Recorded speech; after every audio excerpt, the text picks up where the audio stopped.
കൊല്ലം കരുനാഗപ്പള്ളിയിൽ പരിശീലനത്തിനിടെ tear gas shell പൊട്ടി 3 പോലീസുകാർക്ക് പരിക്ക്, 2 വനിതാ പോലീസുകാർക്കും ഒരു ASIക്കും പരിക്കേറ്റു എന്നുള്ള വാർത്തയാണ് ലഭിക്കുന്നത്. തെക്കുംഭാഗം സ്റ്റേഷനിലെ ASI ഹരിലാലിനും ചവറ സ്റ്റേഷനിലെ വനിതാ പോലീസുകാരായ കീർത്തന, ആര്യ എന്നിവർക്കാണ് പരിക്കേറ്റിരിക്കുന്നത്.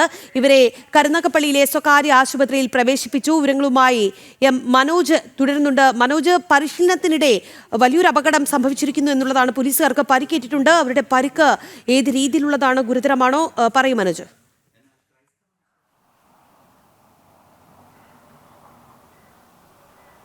രാഗി, സാധാരണയായി സമരങ്ങൾക്കും അത്തരത്തിലുള്ള പ്രതിഷേധങ്ങൾക്കുമൊക്കെ പ്രതിരോധം തീർക്കാനാണ് പോലീസ് ഇത്തരത്തിലുള്ള ടിയർ ഗ്യാസ് ഉൾപ്പെടെ ഉപയോഗിച്ച് വരുന്നത്.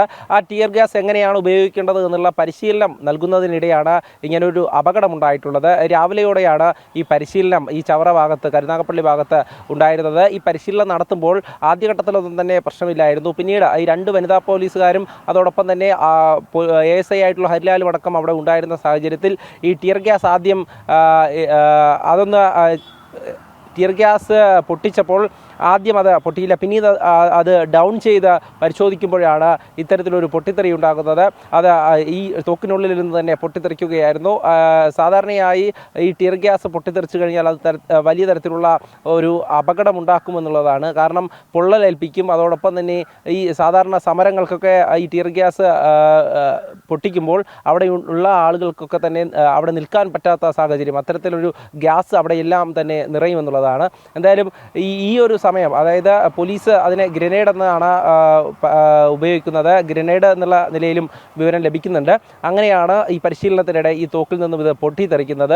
അങ്ങനെ പൊട്ടിത്തെറിച്ചപ്പോൾ തന്നെ 2 വനിതാ പോലീസ് ഉദ്യോഗസ്ഥർക്കും ഒരു ASIക്കും പരിക്കേറ്റിട്ടുണ്ട്. നേരത്തെ സൂചിപ്പിച്ചതുപോലെ തന്നെ ASI ആയിട്ടുള്ള ഹരിലാൽ, കീർത്തന, ആര്യ എന്നീ 2 വനിതാ പോലീസുകാർക്കുമാണ് പരിക്കേറ്റുള്ളത്. ഒരു വനിതാ പോലീസിൻ്റെ കൈവിരലുകൾക്ക് വലിയ തരത്തിലുള്ള പരിക്കേറ്റിട്ടുണ്ട് എന്നുള്ളതാണ് മനസ്സിലാക്കുന്നത്. ഇവരെ സമീപത്ത് തന്നെ ഒരു സ്വകാര്യ ആശുപത്രിയിൽ പ്രവേശിപ്പിച്ചിട്ടുണ്ട്. ചികിത്സ തുടർന്നു വരികയാണ്.